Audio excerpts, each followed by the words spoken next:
Muchas gracias, encantado de estar aquí también con ustedes para hablar de la historia que nos une, que nos hermana y que muchas veces es ignorada, no se nos cuenta o tal vez no se nos cuenta como debería ser. Entonces vamos a entrar de arranque a este periodo tan desconocido como lo es el periodo virreinal, poco comprendido. Lamentablemente, los paradigmas de la cultura popular nos hacen tergiversar qué fue lo que sucedió durante estos 300 años de virreinato, que nos marcaron hasta el día de hoy en cuestiones culturales, religiosas y lingüísticas, y cuya mayor muestra es precisamente el idioma que estamos compartiendo y que nos hace entendernos entre todos. Pero que aún así políticamente es poco comprendido. Y por eso me gustaría iniciar justamente con el aspecto político que vino al virreinato. Ya que si bien se nos dice que era un imperio o que era una monarquía, lamentablemente nosotros no conocemos todas las variantes monárquicas que han existido en la historia. La Revolución Francesa ha hecho que cuando nos hablen de monarquía, la identifiquemos con los reyes absolutistas de la Francia de Luis XIV, el rey Sol, y el Estado soy yo, ¿no? Un rey absolutista que centraliza todo el poder del Estado. Y esa era la monarquía francesa, un tipo de monarquía. Existen hasta el día de hoy varios tipos de monarquía, ¿no? Tenemos las monarquías constitucionales, monarquías parlamentarias, monarquías electivas, donde se vota por el rey, monarquías rotatorias, como la de Malasia, donde se rotan la corona entre un grupo de príncipes, y que nos aleja bastante pues de este concepto de monarquía absolutista que normalmente tenemos en la cabeza. ¿Cuál era el tipo de monarquía que vino a nuestras tierras? Y eso es precisamente lo que vamos a ver en la siguiente diapositiva. Una monarquía compuesta. La monarquía compuesta era el sistema que estaba rigiendo en el imperio más grande de Europa en aquella época, el Sacro Imperio Romano Germánico. La monarquía compuesta es definida como el conjunto de reinos, estados y señoríos bajo un mismo monarca, pero manteniendo su identidad institucional y legal. Y no es una monarquía centralista, es una monarquía donde el poder reposa sobre los señores feudales, en el caso del Sacro Imperio, sobre los llamados los príncipes electores, porque en el Sacro Imperio se votaba por el emperador, los príncipes elegían al emperador, y por eso cuando vemos los mapas del Sacro Imperio, normalmente pues pueden parecer un mosaico, un rompecabezas desordenado que se ha lanzado en el suelo, porque cada uno de esos reinos y señoríos tenían una autonomía frente a la corona. Y es por eso que Solórzano define como monarquía compuesta aquellas integradas por diversos reinos y Estados Unidos bajo la fórmula de la unión diferenciada, ¿no? ¿Qué es una unión diferenciada? Se podría resumir en mantener una diferencia, pero no una división, para estar unidos, pero no confundidos, ¿no? Eso es una frase que caracteriza este tipo de monarquías. Mantenían una autonomía, mantenían su propia identidad, pero al mismo tiempo estaban bajo un paraguas personificado en el rey. Y por lo tanto los reinos se han de regir y gobernar como si el rey que los tiene juntos lo fuera solamente de cada uno de ellos. Este sistema que regía el Sacro Imperio también regía en España, y eso lo vemos en la siguiente diapositiva. Pues recordemos que España era una unión de reinos, no era un solo reino. De hecho, si nosotros vemos los mapas, vamos a encontrar esta categoría de reinos que mantienen su autonomía incluso hasta el día de hoy, porque España se caracteriza por ser regido por las comunidades autónomas, que mantienen mucha independencia frente a la corona y por eso pueden hacer sus propias leyes.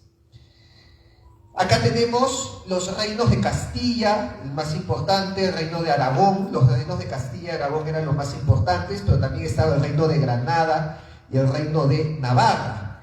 Y la unión de estos reinos se consolida a través del matrimonio de los reyes católicos, ¿no? Por eso Bloel menciona que estas coronas ya eran monarquías compuestas y forman una monarquía compuesta más grande en esta unión española. Y es por eso que este era el sistema que regía en España en la época. Y por lo tanto, ese es el sistema que llegó a nuestras tierras. Porque lo más lógico es traer el sistema político que ya se conoce. ¿Qué es lo que sucedió aquí en América? Lo vemos en la siguiente diapositiva. Cuando llegan los españoles, encuentran que el sistema político que regía, que era el del Imperio Incaico, que era el del Tahuantinsuyo, era eficiente, funcionaba. Eso lo vemos desde las primeras crónicas, desde las crónicas pretoledanas, que hablaban de la eficiencia de los incas. ¿Y cómo era el sistema de los incas? Pues muy parecido a una monarquía compuesta, sin ser exactamente una monarquía compuesta, porque tenía sus propias características. Pero reposaba el poder del inca sobre el poder de los curacas. Entonces, los españoles se dieron cuenta que los curacas y señores del pueblo tenían poder y que este sistema era eficiente y era replicable en el virreinato también. Y es por eso que, según Luque, respetaron las instituciones de curacazgos. Respetaron a los señores curacas, que alcanzaron un estatus dentro del nuevo Estado, siempre y cuando se convirtieran al catolicismo y se sometieran a la soberanía del rey, o sea, no se rebelaran. Incluso podían tener sus propias leyes, siempre y cuando no contradijeran las leyes de Indias, que eran las que regían. Este sistema de alianza, según de Coster, reposó sobre la autoridad de los curacas y caciques locales, que preservaban su autoridad sobre sus súbditos y colaboraron eficazmente con el tributo, la mita y el orden social. Eran la bisagra, los curacas, entre los dos mundos, entre el mundo andino y el mundo europeo. Era el sistema que se llamaba las dos repúblicas también, porque eran como si fueran dos repúblicas, como dos sistemas, incluso con sus propias leyes, sus propios fueros y sus propias autoridades, porque en la República de Españoles regía las leyes de Castilla, pero en la República lo que se llamaba la República de Indios, no regían las leyes de Castilla, regían las leyes de Indias.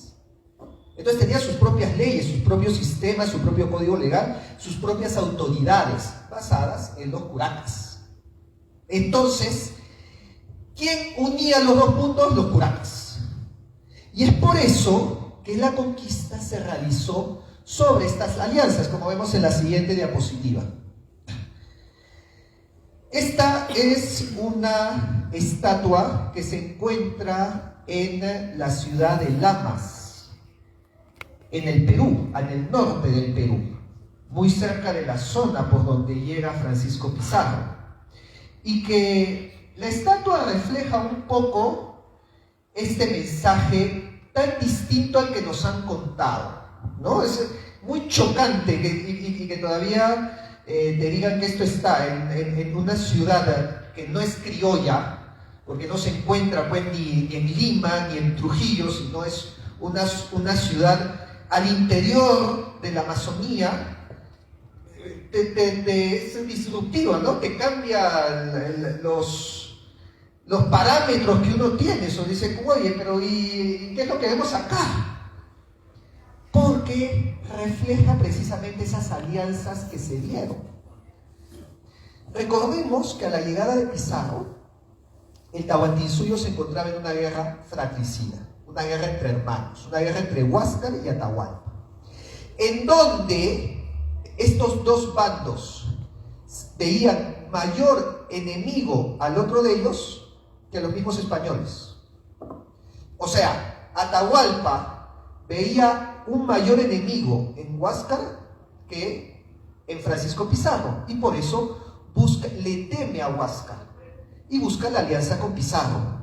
¿Cómo busca la alianza? Le entrega como esposa a su hermana. Y Francisco Pizarro se casa con Quispe Sisa, bautizada como Inés Huaylas Yupanqui, hermana de Atahualpa, porque los incas en la época hacían sus alianzas a través de los matrimonios. Eso indicaba un sentido de buscar el jalar la nueva situación, a los nuevos visitantes, jalarlos hacia mi bando para ganar legitimidad y poder.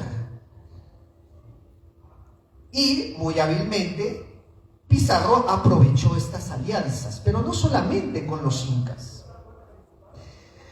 sino con las etnias locales, huancas, huaylas, chancas, cajamarcas, chachapoyas, etcétera, etcétera, etcétera, que también, como habíamos visto antes, mantenían mucha autonomía en el Tahuantinsuyo y por eso buscaban también sus propios intereses y veían cómo aliarse hacia uno u otro bando para poder preservar un status quo que les fuera más favorable. Obviamente no querían estar en el bando perdedor. Y es que acá hay algo que es importante tomar en cuenta. Ni los incas ni los curacas eran tontos, y que a veces nos lo ponen así, porque cuando nos dicen que vinieron 180 españoles zarrapastrosos y mal pertrechados y conquistaron un imperio de más de 10 millones de personas, los están poniendo los incas como tontitos, pues, ¿no? ¿Cómo te dejas conquistar en media hora, ¿no? Con la captura de Atahualpa. Y eso obviamente también nos genera una herida, pues, ¿no? Nos dice, oye, pero si el imperio incaico era tan grande y tan próspero, ¿cómo es que cayó tan fácil? Y obviamente pues no cayó de esa manera, no cayó con 100 españoles mal pertrechados, sino que buscaron una situación política favorable. Y es por eso que jugaron un partido estratégico, tanto los curacas como los incas. Buscaron cómo conseguir alianzas que los beneficien. No querían, sabiendo que ya el imperio estaba partido, ninguno buscó juntarse con el bando perdedor, porque esa era también la política incluso prehispánica. Eso se ve desde la guerra de Pachacutes con los chancas, donde todas las etnias veían a ver quién estaba ganando, y de acuerdo a quién estaba ganando, plac, me aliaba a él. Eso se vio también con la guerra entre conquistadores. Cuando Pizarro y Almagro entraron en guerra civil, los incas comenzaron a ver quién de estos se va ganando. Cuando iba ganando Almagro, pum, se aliaron a Almagro. Cuando fue perdiendo Almagro, se le dio la vuelta, se aliaron a Pizarro. Y así buscaban mantener mejor sus estatus y sus privilegios y su condición para negociar mejor. Este proceso fue de mucha negociación, y como vamos a ver, algo que no se nos cuenta es que tanto curacas como las panacas incaicas tuvieron mucho olfato político y supieron negociar su situación frente al nuevo régimen. Lo vamos a ver en la siguiente diapositiva, ¿no? Pedro de Peralta dice precisamente esto: la incorporación del reino del Perú al imperio hispano fue a través de pactos, principalmente. Pactos con etnias, pactos con curacas y pactos con panacas. Y es por eso que para el año 1560 los descendientes de las panacas incaicas vivían cómodamente entre los españoles, contrario a lo que se nos ha contado, que se nos dice que a los incas vinieron, los mataron, los erradicaron, los esclavizaron. Y la evidencia histórica nos dice lo contrario. Estos descendientes incas vivían cómodamente entre los españoles, manteniendo tierras, palacios, siervos. Recibieron pensiones vitalicias concedidas por la corona española. Administraban lucrativas actividades económicas. Sus hijos contrajeron matrimonio con ricos vecinos españoles y unieron sus apellidos a las casas más importantes de Europa. Y esto puede decir, pero acá tú me estás engañando. Esto no es posible, esto nunca me lo habían contado en la vida. Y les cuento que yo tuve la misma sorpresa cuando me enteré. Porque a mí también me contaron otra historia. A mí me contaron la historia de pobrecitos incas, vejados y mancillados por los malditos españoles que vinieron a matarlos a todos. Hasta que fui a Cusco, y en el Museo Inca de Cusco me encontré con este cuadro. Y dije, ¡ah, caray! Este es un inca. ¿Cómo sabemos que es un inca? Tiene la mascapaicha, la borda del inca, ¿no? Esta borda real que identificaba al inca. Acá aparece su nombre. Marcos Chihuantopa Inca, de la panaca de Yoque Yupanqui, o como dice la descripción, del tercer rey del Perú, porque así los llamaban a los incas, los españoles, los reyes del Perú los llamaban. Y si leemos la descripción, que lamentablemente no he encontrado ninguna foto que se lea, pero tuve la oportunidad de leerla personalmente en el museo, dice: alférez real e inca católico por la gracia de Dios. Me fui de espaldas yo. Oye, ¿qué es esto de inca católico por la gracia de Dios? ¿Cómo sucedió esto? Y me metí a investigar en este tema. Y es que estos descendientes incas que vivieron después de la conquista eran nobles, y se hacían retratar como tal, ¿no? Porque acá vemos que está con una indumentaria como si fuera un noble europeo. En la mano derecha porta el estandarte del rey, porque tenía el título del alférez real del Inca. El alférez real es el que puede hablar a nombre del rey. Y dije, oye, ¿cómo se llegó a esta situación? ¿No que los españoles nos esclavizaron a todos y nos mataron y nos dejaron y nos humillaron? Y me puse a buscar cómo es que se llegó a esta situación. Y ahí es donde encontramos de repente a los dos artífices más grandes de la conquista. Y no estoy hablando de Pizarro y de Almagro, sino de ellos dos, Manco y Paullu Inca.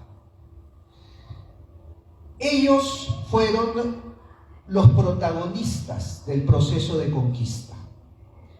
Ambos hijos de Huayna Cápac, por lo tanto, medios hermanos de Huáscar y Atahualpa, y por lo tanto sucesores del título de Inca. De hecho, Manco recibió la corona, recibió la borla del Inca, fue coronado como Inca en el Cusco, cuando Pizarro entra junto con Manco Inca a Cusco. Muchas veces se les ha puesto como enemigos, porque Manco Inca se rebeló a los españoles e inició la dinastía de los incas de Vilcabamba, porque mantuvo un reino autónomo en Vilcabamba, en rebeldía contra los Pizarro, mientras que Paullu se mantuvo en el Cusco en alianza con los españoles. Entonces la historia los pone como enemigos, dos hermanos enfrentados, al igual que Huáscar y Atahualpa. Esa visión ya se está cuestionando, porque se ha encontrado evidencia de que los dos estaban más en complicidad de lo que habíamos pensado, al punto que incluso se dice que era una doble estrategia inca de mantener la cultura incaica ya sea a través de las armas o a través de la diplomacia. Entonces, Manco Inca luchaba contra los españoles. Si ganaba, se restituía el Tahuantinsuyo, se restituía el reino del Inca por la fuerza. Si perdía, se mantenía la cultura andina por la alianza de Pauyu, tal como ocurrió. Y Pauyu logró, gracias a esta alianza, pedir beneficios y privilegios para las panacas, al punto que Carlos V institucionalizó las panacas incaicas gracias a la alianza de Pauyu Inca, y eso lo vemos en la siguiente diapositiva. En favor a que Pauyu Inca había apoyado primero a los Almagro, a los almagristas, y luego a los Pizarro, porque Pauyu Inca, cuando vemos bien la estrategia, los utilizan los españoles como peones, porque cuando va ganando uno, se pega a ellos, y cuando va perdiendo, les da una patada y se pega a los ganadores, a los Pizarro. Y ahí tú te das cuenta, pues, cómo está jugando su propio partido de ajedrez. Que bueno, si ya saben, los incas eran muy buenos ajedrecistas, ¿no? Atahualpa dice que le ganaba las partidas de ajedrez a los españoles.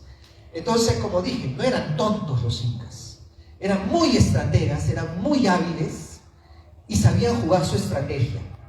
Y Pauyu Inca logra que Carlos V institucionalice a las panacas a través de una institución que se llamó el Consejo de los 24 Electores del Alférez Real del Inca.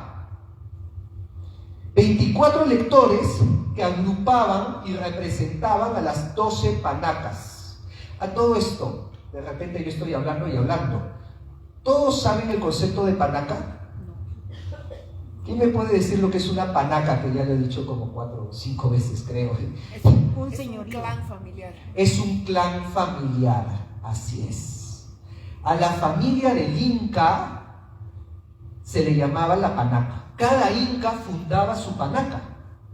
O sea, cuando un Inca subía al poder, fundaba su clan. De repente, como diríamos, su casa, ¿no? Las casas reales. Era la casa real del Inca. Pero no era como las casas que nosotros conocemos de familiaridad. De hecho, hasta el día de hoy se está tratando de descifrar cómo se armaba una panaca. Porque 2 hermanos pertenecían a panacas distintas. Oye, pero si son hermanos de padre. Sí, pero la panaca se dice que venía por el lado de la madre, no del padre. Entonces, esa es la razón por la que Huáscar y Atahualpa eran hermanos, pero estaban en panacas distintas.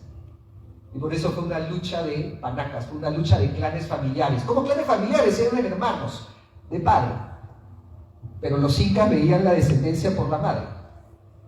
Entonces, cada panaca, de hecho, cada panaca cuidaba al inca después de muerto.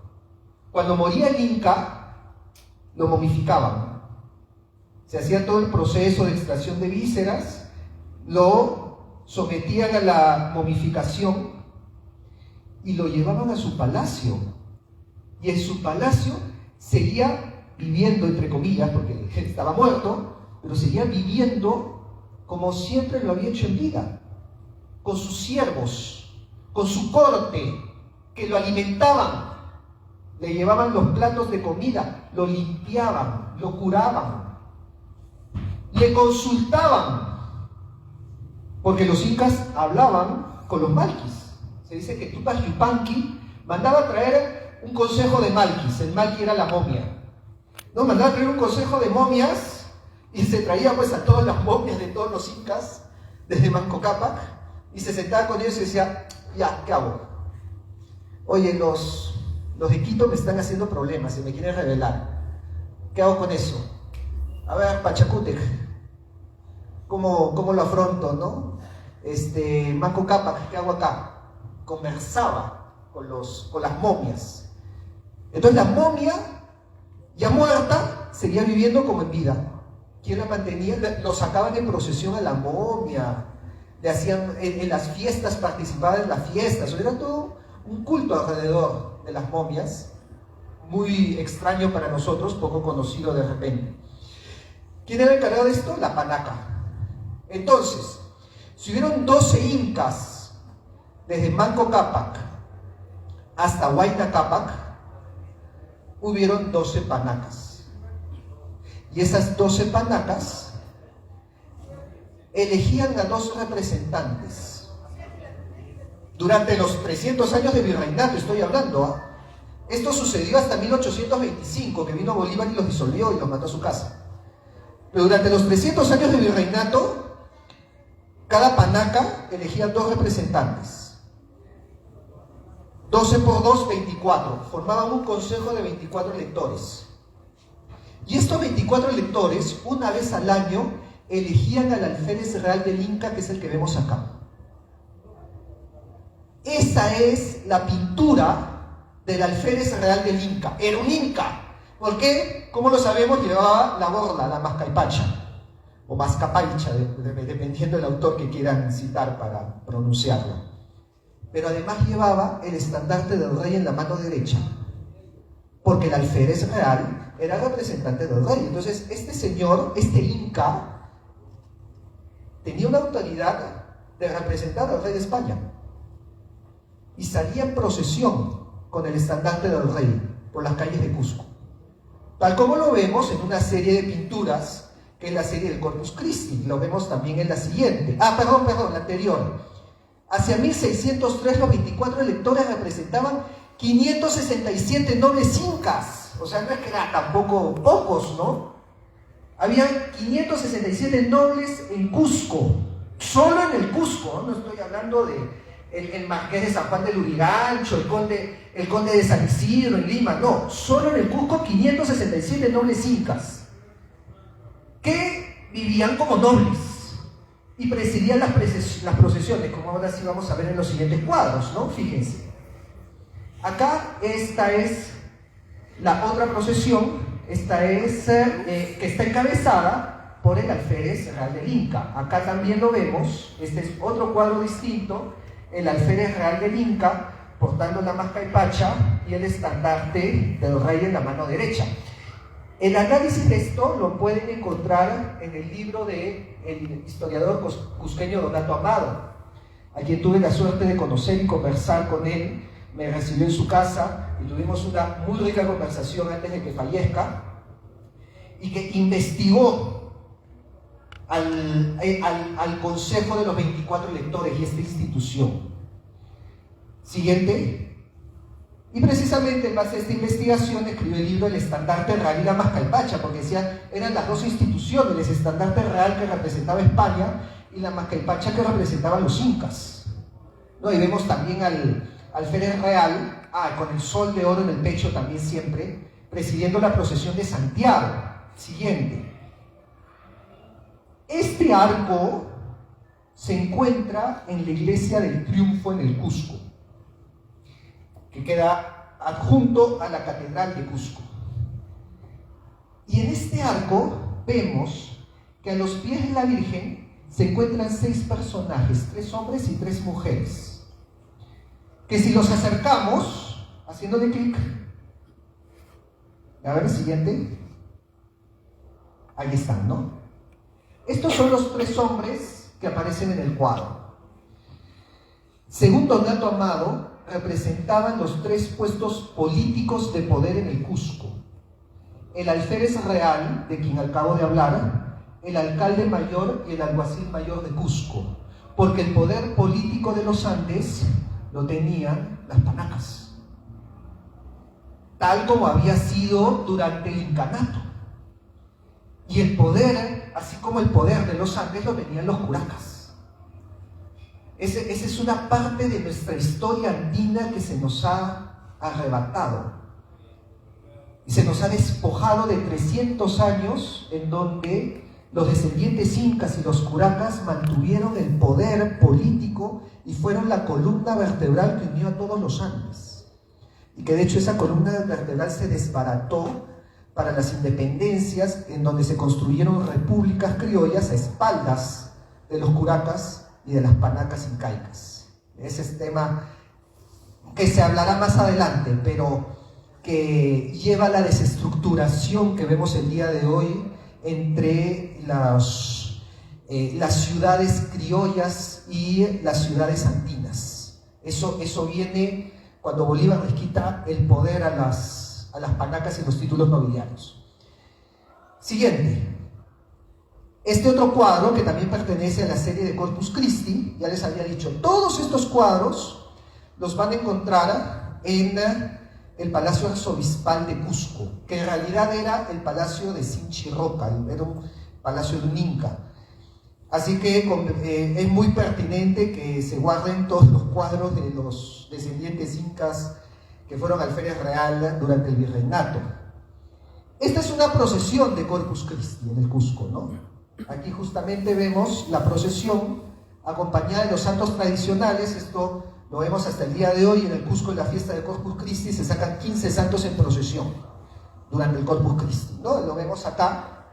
Pero lo interesante es que la procesión la acompaña este regimiento de naturales. Estos no son españoles, son cobrizos y están vestidos a la usanza de los naturales de los Andes. Estos que están acá son los cañaris. Los cañaris tenían el privilegio de ser el cuerpo de seguridad durante la fiesta del Corpus Christi. ¿Por qué digo privilegio? Porque eran los únicos que durante esta procesión podían portar armas.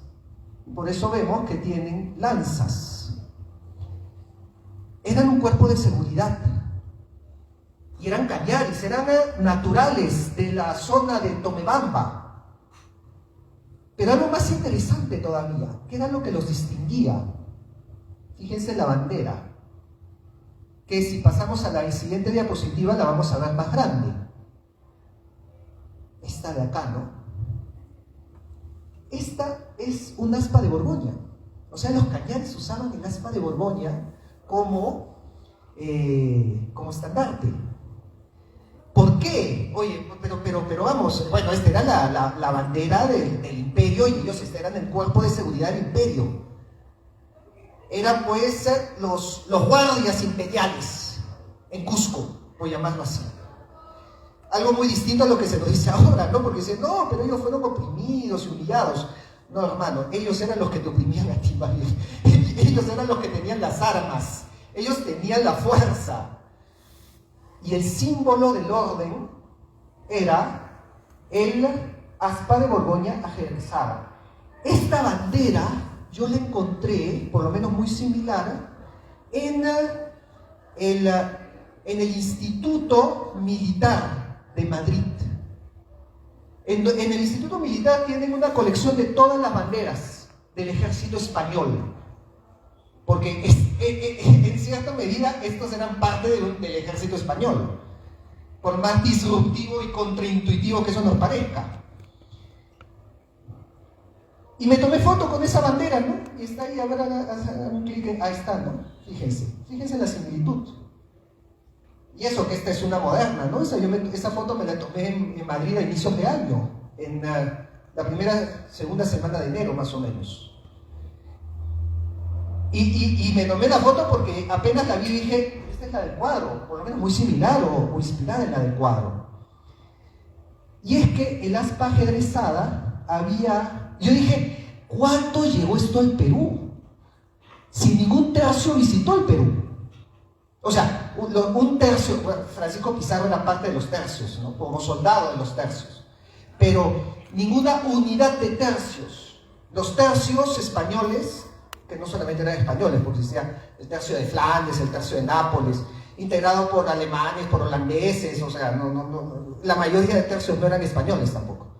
Pero el tercio era la unidad del ejército del Imperio Hispano. Y ninguna de estas unidades llegó nunca al Perú. Entonces yo dije, ¿cómo vino esta bandera acá? Me puse a buscar y había venido con Pedro de la Gasca. Pedro de la Gasca se le conoce como el pacificador del Perú, porque fue el que acabó con la guerra civil entre Pizarro y Almagro. Cuando los conquistadores se comenzaron a matar entre ellos, vino Pedro de la Gasca y les puso orden con esa bandera.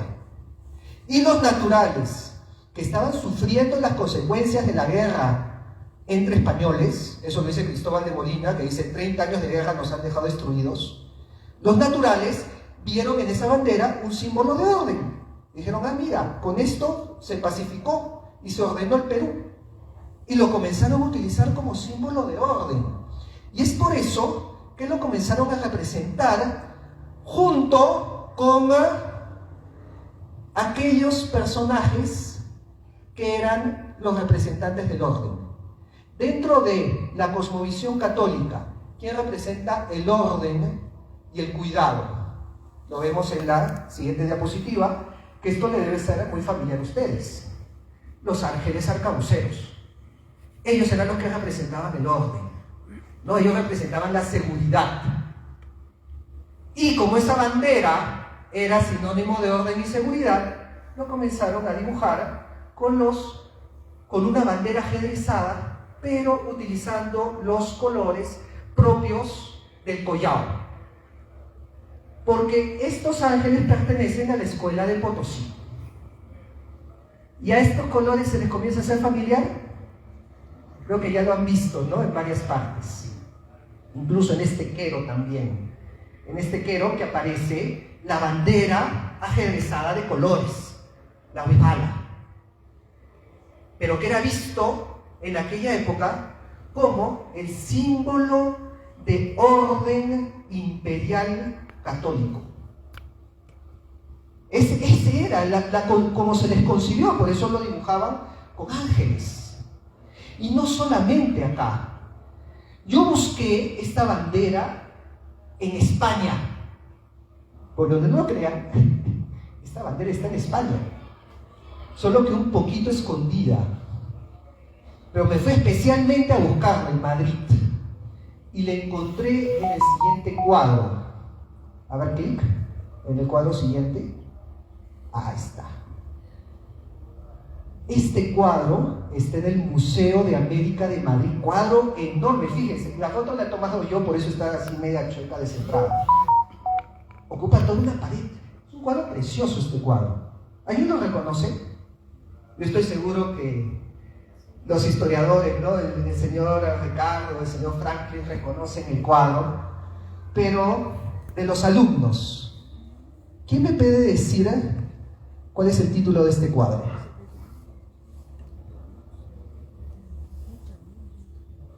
Está en Madrid, y lo tienen en Madrid como una joya el cuadro. Vamos a darle prioridad a los alumnos. Yo sé que ustedes saben, pero a los que están estudiando, bueno, yo veo acá alumnos de colegio, también debe haber alumnos de historia, ¿no? De humanidades, de antropología. Vamos, a ustedes les deben haber enseñado su historia, ¿no? Alumnos, antes de dar el paso a los adultos, a ver.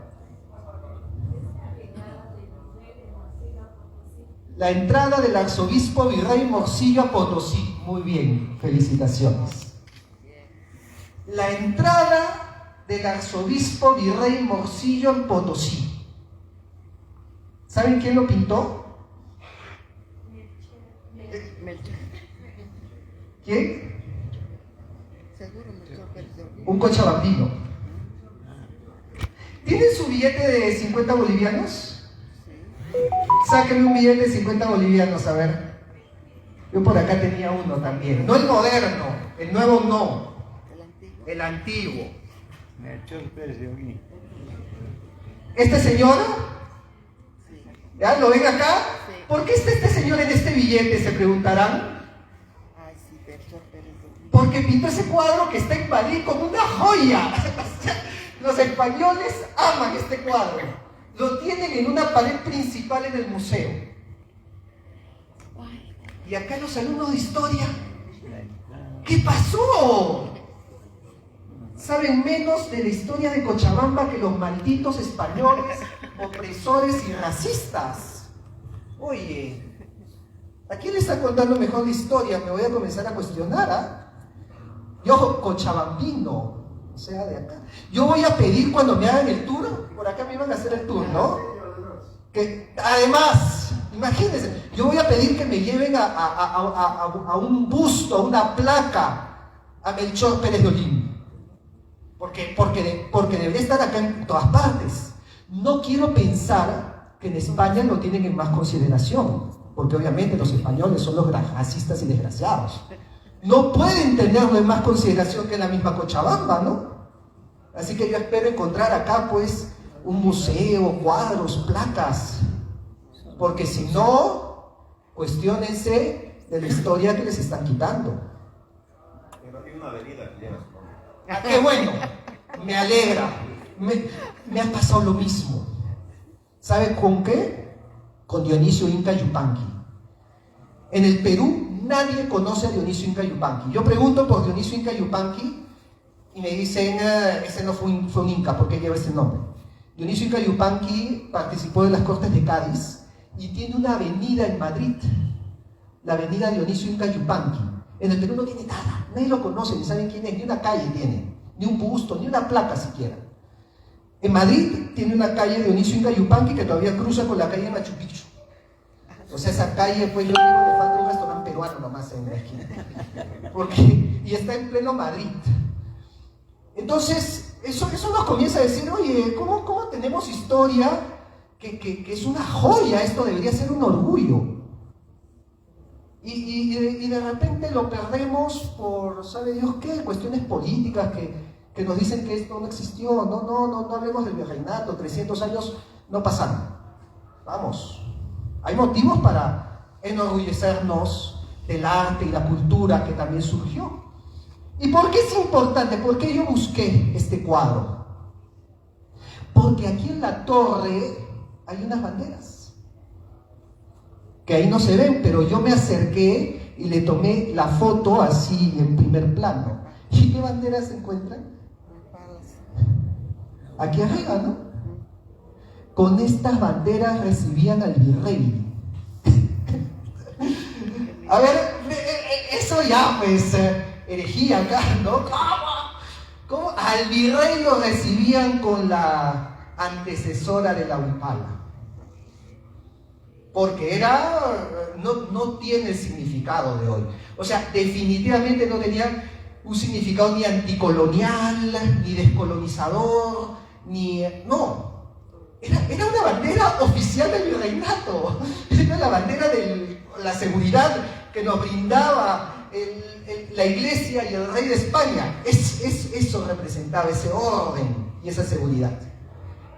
Aprendamos pues a conocer los orígenes de nuestros símbolos para que no nos manipulen, para que no nos siembren odios y divisiones, sino veamos que tenemos mayores elementos de unión que de división, ¿no?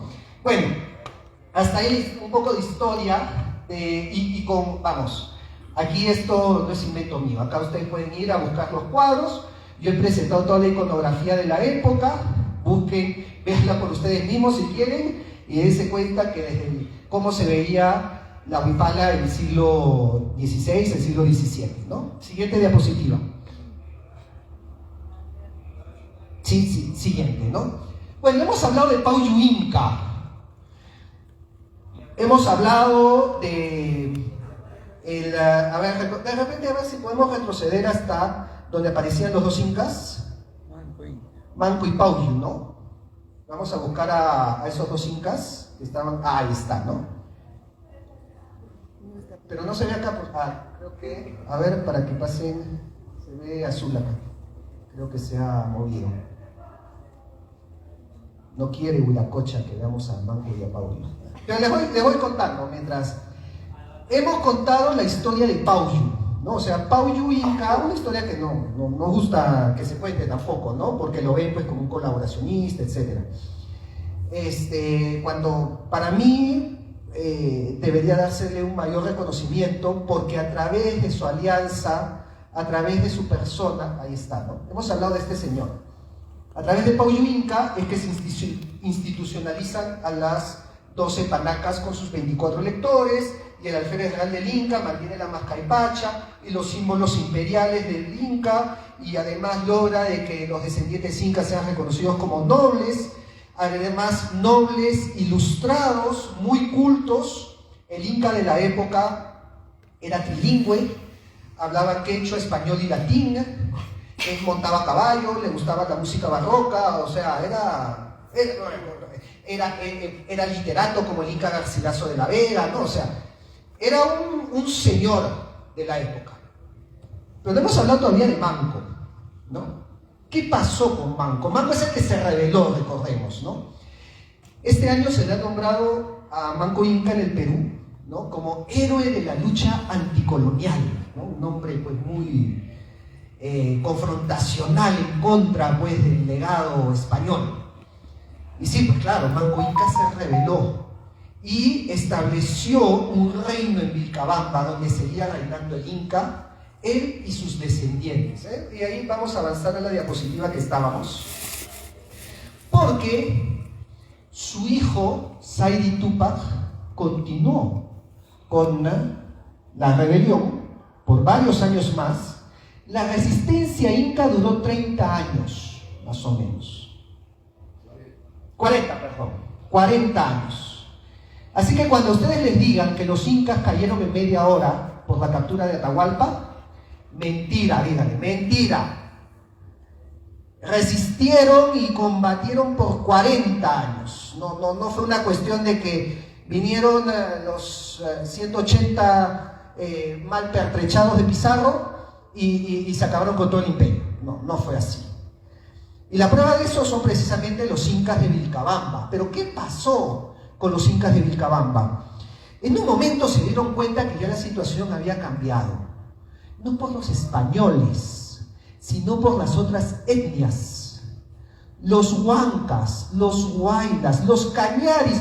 Vamos, los cañaris desfilaban con el aspa de Borgoña en la plaza de Cusco. Entonces los incas no eran tontos, también dijeron, esto ya no lo vamos a regresar a la situación anterior. Y desde la resistencia comenzaron a negociar otra vez lo que había dicho Pedro de Peralta y lo que dice también Ramón Mujica Pinilla y otros historiadores más. Los incas se incorporaron a través de un pacto antes de una conquista. Comenzaron a negociar. De hecho, Saidi Tupac, el hijo de Manco Inca, tiene una larga negociación con Pedro de la Gasca, quien ya lo ha mencionado, y con su mismo tío, con Pauyu Inca, que era el intermediario de las negociaciones. Hasta que acuerdan firmar la paz.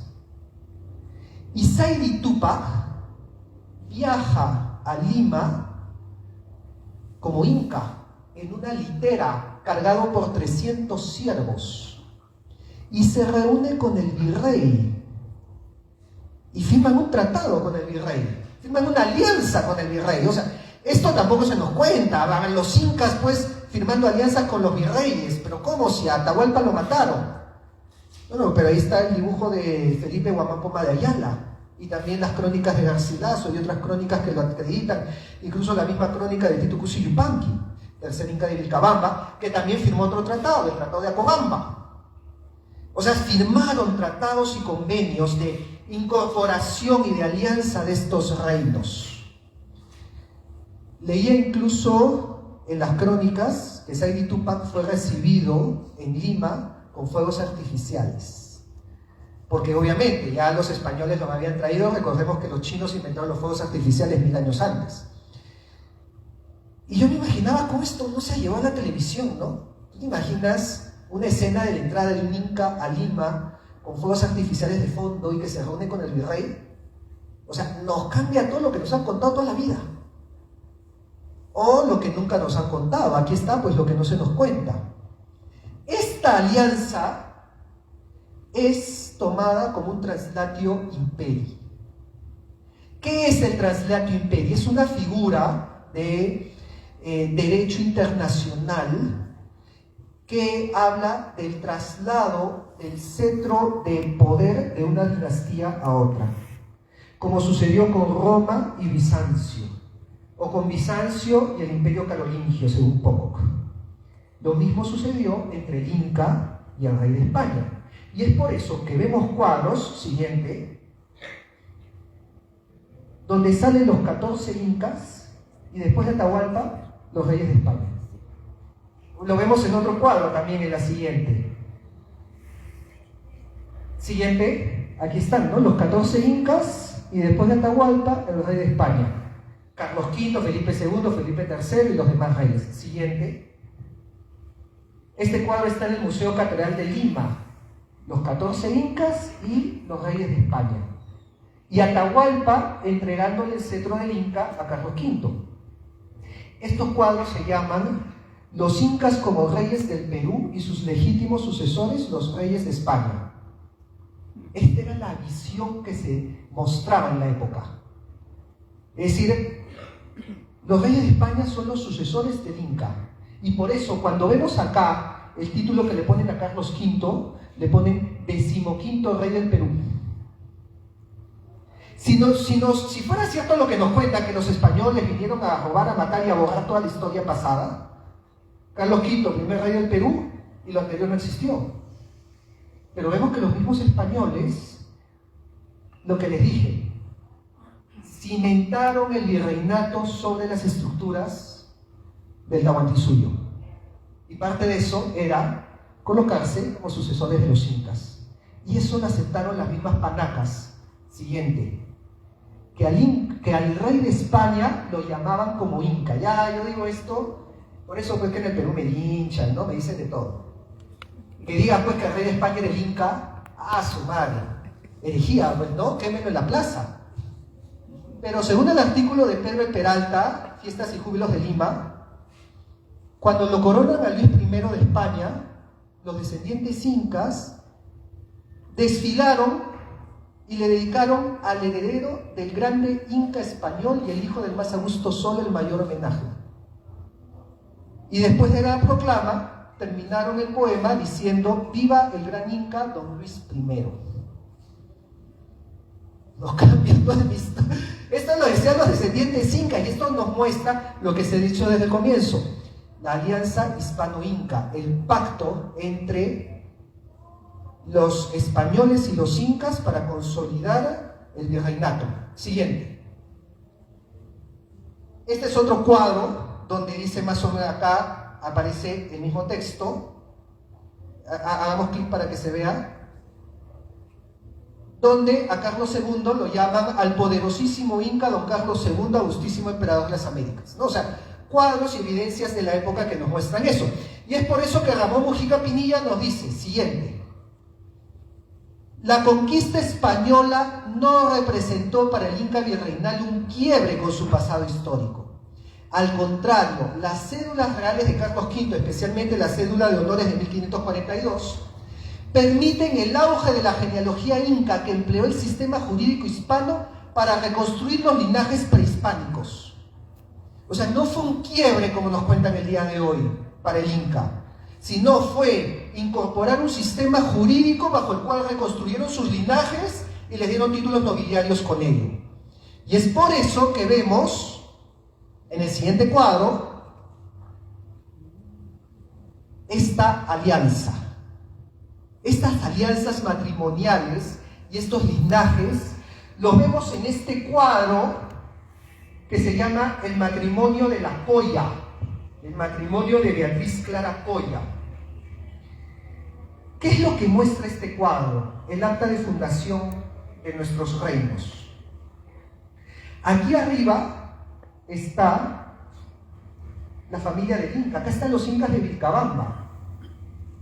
Aquí está Saidi Tupac, Tupac Amaru I y Titu Cusi Yupanqui, ¿no? El antepasado de Don Franklin se encuentra acá. La hija de Saidi Tupac, Beatriz Clara Colla, esta señora, es entregada en matrimonio a Martín García de Loyola, sobrino nieto de San Ignacio de Loyola, el fundador de la orden jesuita, y por eso el santo jesuita aparece acá, porque este era su sobrino nieto, esta era la casa de Loyola. Y ellos tienen una hija que vemos acá, que se llama Ana Lorenza de Loyola Inca, que se casa con Juan Enríquez de Borja, descendiente de San Francisco de Borja, segundo general de la orden jesuita y también santo jesuita. Y uno dirá, ¿y qué es esto? esta es la incorporación de la casa del Inca a la nobleza hispana. Y lo que nos quieren decir en este cuadro lo he puesto en este árbol genealógico. Esta línea de acá es la casa del Inca. Aquí está Pachacútec, Tupayupanqui, Huayna Cápac, Manco Inca, Zairi Túpac y Beatriz Clara Coya. O sea, esta señora de acá la vemos acá. Es entregada en matrimonio a Martín García Loyola de la casa de Loyola, que vemos la casa de Loyola acá. Se unen en Ana Lorenza, que está acá Ana Lorenza, que se casa con Juan Enríquez de Borja, de la casa de Borja, de los duques de Gandía. ¿Quiénes eran la casa de Borja? ¿Les suena el apellido Borja? ¿De dónde les suena? De los Borja. Dale, aquí está Alejandro VI. Este es Alejandro VI, Rodrigo de Borja, que era antepasado de San Francisco de Borja, que era antepasado de Juan Enríquez de Borja. Y acá vemos dos papas, Alejandro VI y Calixto III, la casa de Borja. Era la casa de los papas de la iglesia. Y por el lado de madre, Juana de Aragón y Guerra, que era la madre de San Francisco de Borja. Ella descendía de la casa de Aragón, que era la casa de Trastámara, de los reyes de Castilla y Aragón. Y en un mismo árbol genealógico vemos dos santos, San Francisco de Borja, San Ignacio de Loyola, dos papas, Alejandro VI, Calixto III, los reyes de Castilla, los reyes de Aragón y los incas, en la misma familia. Todos ellos antepasados de este señor, Juan Enríquez de Borja Loyola Inca, señor de la Loyola con grandeza de España y marqués de Oropesa. O sea, un crack de ese pata. Se fue a España, obviamente, ¿no? Le dieron el marquesado de Oropesa, que con el marquesado de Oropesa se lo dieron a Ana Lorenza para reconocer al descendiente del Inca, y quedó vacante allá por 1700, con la última Enríquez de Almanza. Está por acá, ¿no? Con una de ellas es la última marquesa de Oropesa. Queda el título vacante, muere sin hijos, regresa a la corona, y ese es el título que reclama Tupac Amaru II, ¿no? Reclama el marqués de Oropesa para ser reconocido como descendiente de Inca. Lo reclama ante la audiencia de Cusco, no se lo dan. Viene a reclamar en Lima no le dieron respuesta. Hasta el día de hoy no le responden a Tupac Amaru II. Se reveló, el caso quedó en suspensión, y ahí quedó el marquesado de Oropesa. De repente don Franklin se anima a reclamarlo, ya que está acá por esta familia. De repente hay una sucesión que se puede reclamar, porque los descendientes incas eran nobles y se casaban con nobles españolas, porque este señor se casó con la hija del virrey de Cataluña.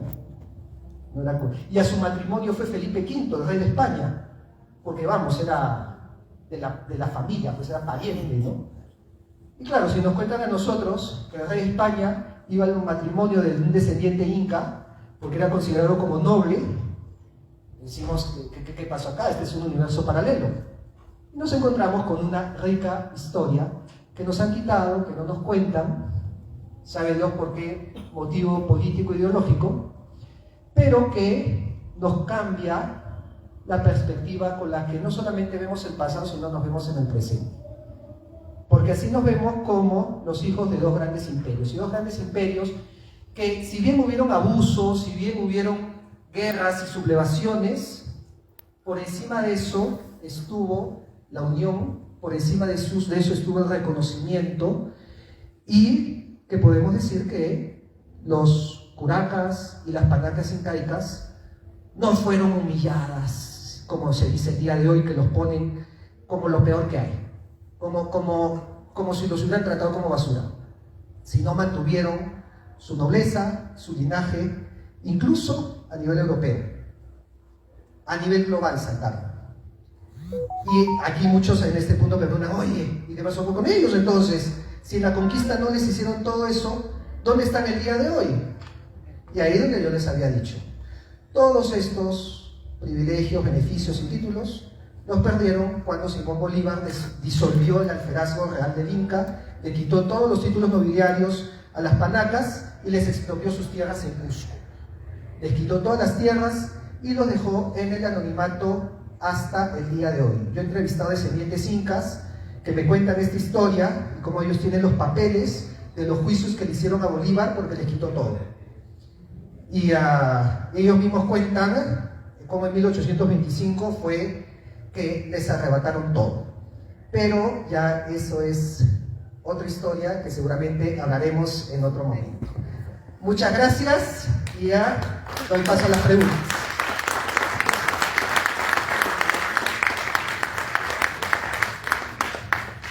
Una pregunta y una duda. Ajá. Usted ha hablado de una familia poderosa, Borja. Claro, los Borja, los duques de Gandía. Había una familia muy poderosa en Italia, los Borgia. Son los mismos. Los Medici, son los mismos. Sí. Los Medici no, los Medici eran otra familia, los Medici eran de Florencia. Pero, a ver, si nosotros vemos el idioma italiano, no existe la J. Entonces, en Italia no podían pronunciar Borja. Por eso, en Juan, en italiano es Giovanni. Entonces, la J la cambian por G. Y los Borja pasaron a ser los Borgia. Pero simplemente es la italianización de un apellido que era español, específicamente valenciano. Los Borja eran de Valencia. Pero eran sí, la misma familia, ahí está, el mismo árbol genealógico. ¿Qué diferencia hay entre virreinato y colonia? ¿Y fue España un imperio colonial? La diferencia es que recién podemos hablar propiamente de colonización a partir del siglo XIX, porque solamente puede ser entendido el fenómeno de colonización dentro de la Revolución Industrial. La Revolución Industrial necesitaba de materias primas a gran escala. Entonces es ahí donde se inicia el proceso de coloniaje de las potencias europeas. Antes sería una colonización muy distinta porque fuera de la revolución industrial y la producción en masa no puedes tener las mismas condiciones ni siquiera tecnológicas. Eso es por el lado tecnológico. Por el lado político, en una colonia no tienes nobles, en una colonia no tienes mestizaje. Es más, si nosotros vemos, a ver, para poner dos ejemplos muy prácticos y muy cortos.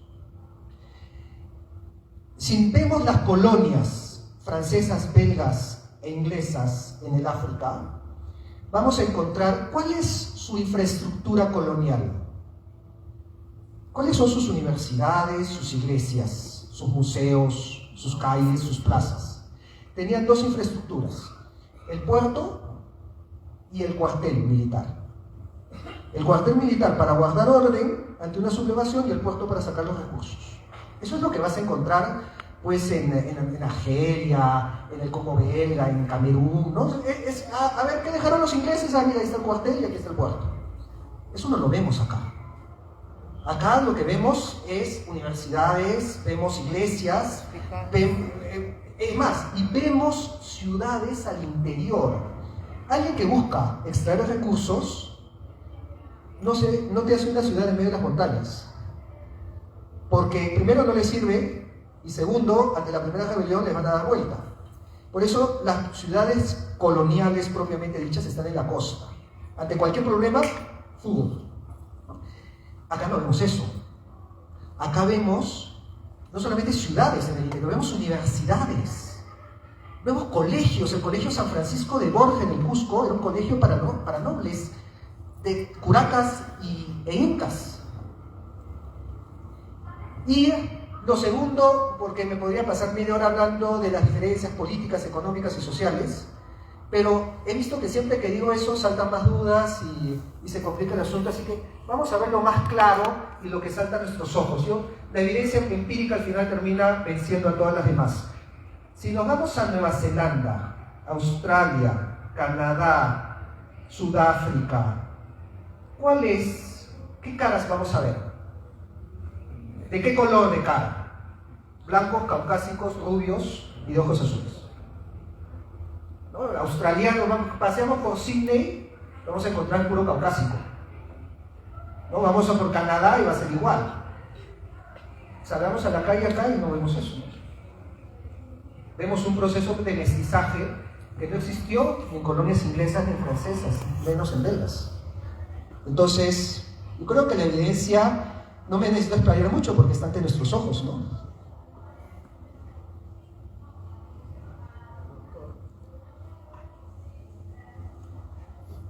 Conferencia brillante. Gracias. Pero ahora viene el... Estoy dando una cátedra para demostrar qué es investigación histórica. Ah, qué bueno. Muchas gracias, me alegra.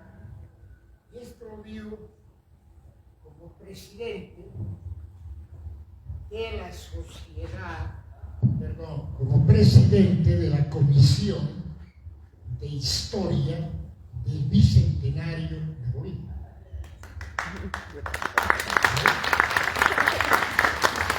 Estamos trabajando 30 historiadores y van a haber publicaciones. Qué genial sería, le digo, si usted esta conferencia nos facilita para incorporar al libro del Bicentenario que festejamos el próximo 6 de agosto, 200 años. Quiero de veras felicitar a nombre de la institución que presido esa forma didáctica. Usted es docente, indudablemente. Palabra y objetividad. ¿Dónde más? También felicitar al club del libro, Amado Nervo, que haya tenido esta extraordinaria iniciativa de invitar a un personaje de trayectoria y, ante todo, un gran investigador de la historia. En nombre de la institución, felicitamos a nuestro extraordinario doctor.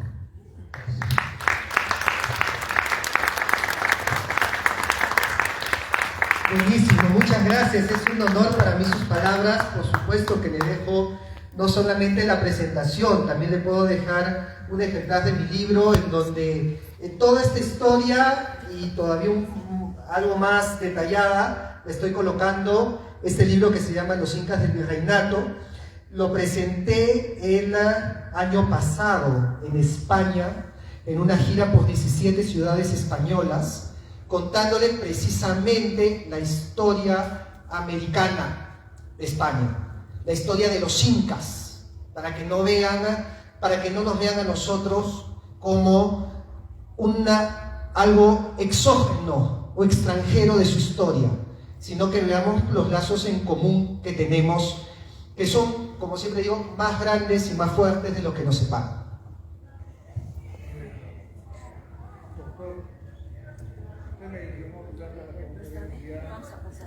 De los incas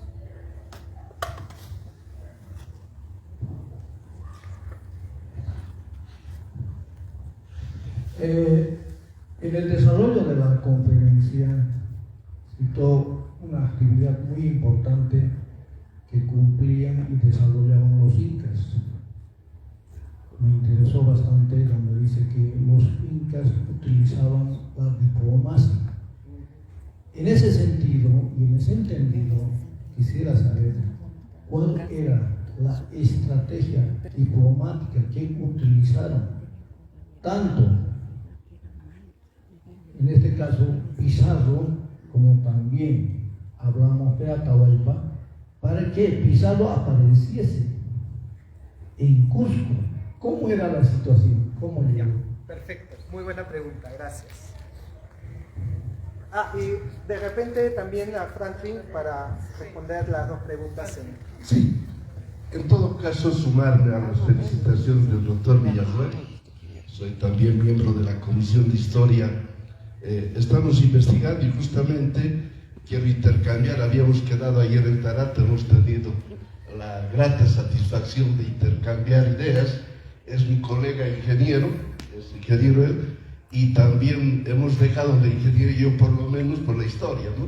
La pasión por la historia de los incas. Entonces quiero regalarle un ejemplar y quiero que me regalen uno también porque quiero estudiar. no importa el peso. Entonces, lo que yo quiero aportar a la brillante exposición, porque tenemos que intercambiar justamente conocimientos, ¿no? Son muy importantes, o sea, lo que tenemos que hablar. Entonces, recientemente un chileno que radica 25 años en Cochabamba, me refiero a Julio Pavés Cordero, ha venido acá en nuestros archivos y ha estudiado 25 años de dónde venimos los cochabambinos. Y la conclusión es que no somos españoles, somos sefarditas, judíos. Entonces, esa es una revelación también en nuestra historia. No solamente somos mezcla de españoles e indígenas, incas en este caso. Yo estaba investigando a mis ancestros, Pitocus y Yupanqui, bautizado como Diego de Castro es mi ancestro. Entonces, yo soy un descendiente de los incas, pero el doctor Villarreal también me ha dicho que es descendiente de los incas. Y casi todos los tarateños, no importa qué apellidemos, somos descendientes de los incas. De Esteban Arce somos más de 20.000. Esteban Arce también era descendiente de los incas. Entonces, acá seguro que somos millones. En España me he sacado una foto en la calle Dionisio Yupanqui, en Madrid también, hace 2 meses. Entonces, vamos a hablar largo y tendido, tenemos que seguir conversando, y entonces quiero entregarle este libro y reservar uno porque no me puedo perder uno de sus ejemplares. Muchas gracias.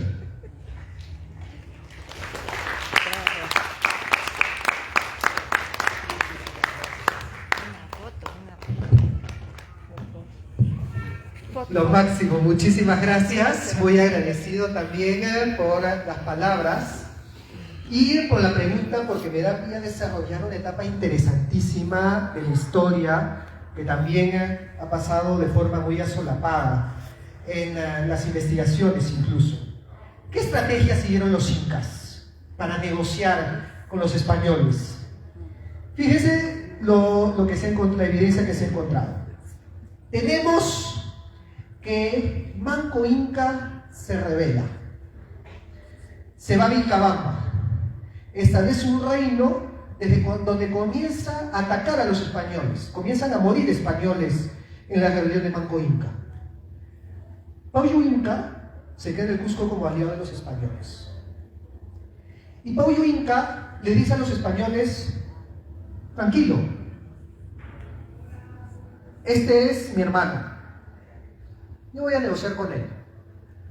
Y envía emisarios a Vilcabamba para negociar con Manco Inca y decir: oye, a ver, vamos a unir, no sigas con la rebelión. Manco Inca seguía rebelando, diciéndose que no, que le voy a hacer la guerra a los españoles. Y claro, ¿qué le convenía a los españoles? Apoyar a Paullo. Claro, apoyar oye, este es su hermano, es mi aliado, está negociando la paz con él. Entonces Paullo negocia y decía: oye, ya, yo sigo la negociación, pero reconóceme mis panacas. Y los españoles no les convenía tener todo un reino en pie de guerra. Entonces decía: ok, está bien, yo te reconozco a tus panacas, sigue negociando la paz.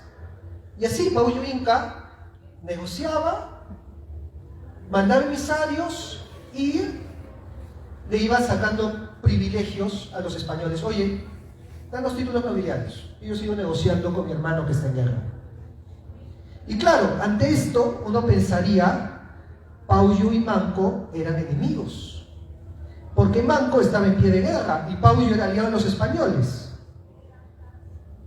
Pero cuando nace el hijo de Paullo Inca, Carlos Inca, en su bautizo llegan los hijos de Manco Inca y se hospedan en la casa de Paullo. Saidi Tupac y Tucusi Yupanqui llegan de incógnito a Cusco, llegan escondidos y se hospedan en secreto donde Paullo. Eso nos cambió toda la historia. Porque si los recibe como sus sobrinos y los hospeda en secreto, ¿eran enemigos? ¿Y quién nos dice que de repente no estaban confabulados? ¿No? Diciendo: allá, tú haces la guerra, Y mientras que negociamos, yo les voy sacando títulos, privilegios, tierras, encomiendas, e iban ganando para ellos, mientras que libraban una guerra que les decían los españoles, sí, no, mira, acá yo negocio por ti, y les daban. O sea, estrategia brillante, una estrategia pues de ajedrez. No fue el único caso. Lo hicieron incluso contra españoles rebeldes. Esto es algo también que me voló la cabeza. Cuando se proclaman las leyes de Indias le quitaban el poder a los encomenderos, porque los encomenderos son unos abusivos y desgraciados. Fernández de Girón, Gonzalo Pizarro, un bárbaro era Gonzalo Pizarro, un salvaje. Y estos abusos llegan a nombre del rey de España. Entonces el rey de España dice, se me acabaron los encomenderos. Las leyes de Indias les van a restringir su encomienda hasta que se mueran y ya no van a poder evangelizar y ya no van a poder hacer las barbaridades que están haciendo. Los encomenderos se sublevan en el Perú. La rebelión de encomenderos de Gonzalo Pizarro, la rebelión de encomenderos de Hernández de Girón.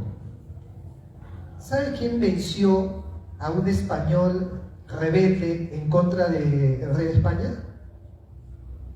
Alonso Tito Atauchi, de la familia de Huáscar, un inca.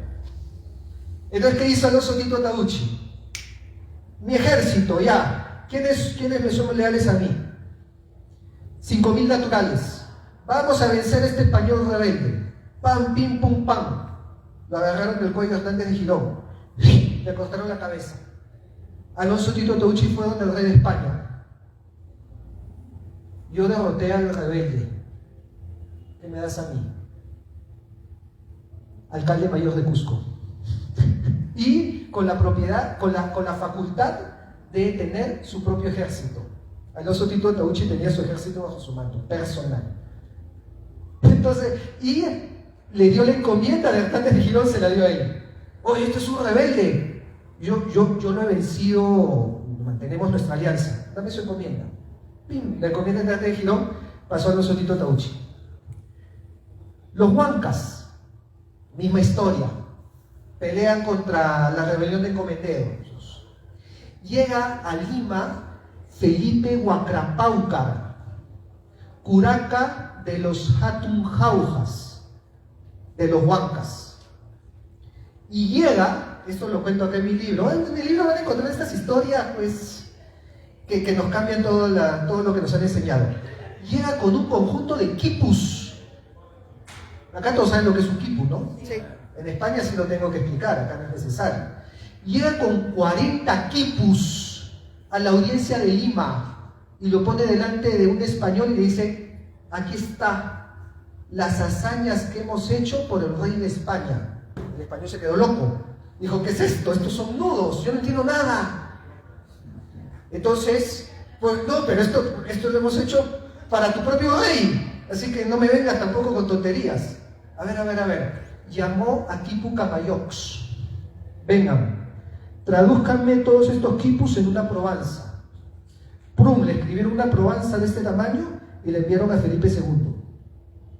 Felipe II les dio el escudo que el día de hoy es el escudo de la ciudad de Huancayo.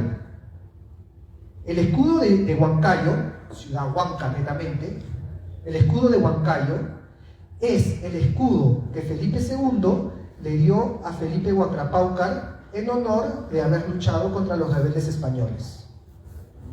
Por eso, cuando muchos huancas, muchos huancaínos me dicen, no, sí, que los malditos españoles vinieron a saquearnos y a robarnos, dije, averigua dónde viene tu escudo primero. Y ahí hablamos. A ver, busca de dónde salió tu escudo. Y cómo los curacas mantenieron plena autonomía en el Valle del Mantaro. El Valle del Mantaro era casi un reino dentro de otro reino. Tenían propiedades, tenían libertad de hacer su propia justicia, sus propias leyes. Actuaban con plena autonomía los huancas. Entonces, ¿pero cómo se ganaron eso? Buscando una guerra donde iban a apostar por el ganador. Se dieron cuenta que estos encomenderos no le iban a ganar a nadie, que estaban reclamando solamente porque le habían quitado su parcela de tierra. Y dijeron, ah, ya, aquí es, ¡pum!, le hago la guerra, lo venzo, mira, yo le ganaba a este rebelde y bajo tus propias leyes exijo que me des todo esto. Y plim, plum, plum, ganaban y eran los señores del lugar. Vamos, tontos no eran. Esa era la estrategia que desarrollaron para ganar encomiendas, tierras, privilegios, títulos nobiliarios, matrimonios. Said y Túpac. Said y Túpac se junta con el virrey y Said y Túpac le reclama al virrey. El virrey le dice, mira, yo te doy la encomienda de Yucay, que era la encomienda más rica de todo el Perú. El valle de Yucay era las tierras de, ¿cómo digo? Las tierras pitucas de los incas. Así, el barrio pituco del Inca era la encomienda de Yucay. Dice, ya, yo te doy la encomienda de Yucay, le dice el virrey. ¿Saben qué le dijo Said y Túpac? Arrancó un fleco del mantel y le dijo, yo tenía todo este mantel y tú me estás dando este hilo. Así negociaban, ¿ah? O sea, no eran tampoco, no, así de tú a tú. Y entonces, ¿qué es lo que hizo? ¿Qué logró Said y Túpac? Matrimonio. Que a la hija, y esta es otra cosa que me reclama mucho ahora, oye, pero tú romantizas la historia de Beatriz Clara Coya. Beatriz Clara Coya la casaron por obligación, totalmente obligada, porque incluso estaba prometida con otro, con un español, un grupo de españoles que estaban buscando casarse con la princesa Inca, porque vamos, casarse con la princesa Inca también. Y estos españoles apoyaron otra sublevación de encomenderos. ¿Y qué hizo uno? Les dieron vuelta. Chao. Y ahora la princesa se casa con el sobrino nieto de Martín García Loyola. ¿Que quién logró eso también? Los jesuitas. Los jesuitas acá hicieron un papel que no nos cuenta, y no me he metido mucho porque tengo que estudiarlo más, pero que arriba de todos esté el símbolo de los jesuitas no es casualidad. ¡Pum! Ok, casé a mi hija con el sobrino nieto de San Ignacio de Loyola. Le dan título nobiliario, le dan el marquesado de Oropesa. El marquesado de Oropesa era equivalente a los títulos con grandeza de España, según la cédula de honores de Carlos V. Equiparó los títulos nobiliarios incas con la de los grandes de España. Y es por eso que el descendiente, Juan Enrique de Borja Loyola Inca, se fue a España a vivir como un noble. Y es por eso que el hijo fue Carlos Inca. Melchor Carlos Inca, nieto de Pauyo Inca, se fue a España a vivir con una pensión también vitalicia. Y en España lo hicieron parte de la orden militar más grande de España, que es la Orden de Santiago. O sea, no era tampoco, pues, cualquier soncito vilipendiado. No, salieron bien parados, supieron negociar su posición. Entonces, por eso a mí muchas veces me da cólera cuando los ponen como, ay, sí, pobrecitos, humillados. Oye, eso no lo friegan los españoles, porque los españoles ni se enteran de eso nos friegan nosotros.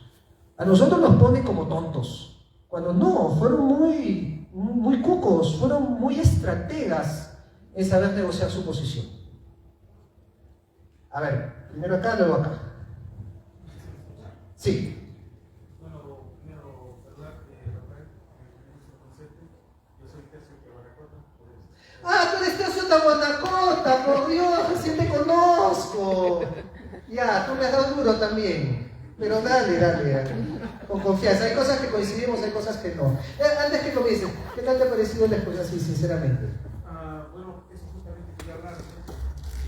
Mencionas todo lo que es los indios, ¿no? El pueblo nativo, Ya, ok. Empezando por ese punto, nosotros vemos acá lo que se ha expuesto, que los incas fueron reducidos de un imperio a una casa real.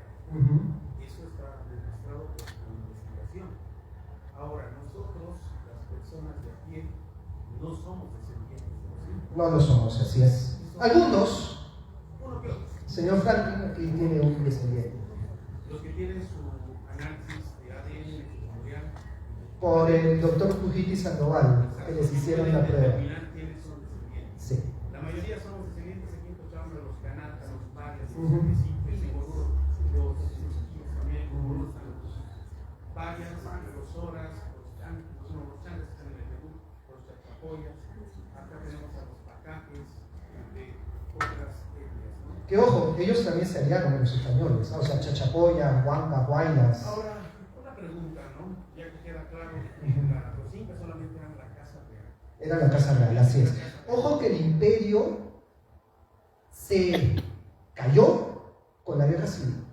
No, o sea, ya, la conquista fue el remate, pero desde Huáscar y Atahualpa el imperio ya estaba quebrado. Exactamente. Ahora, ahí tenemos un detalle.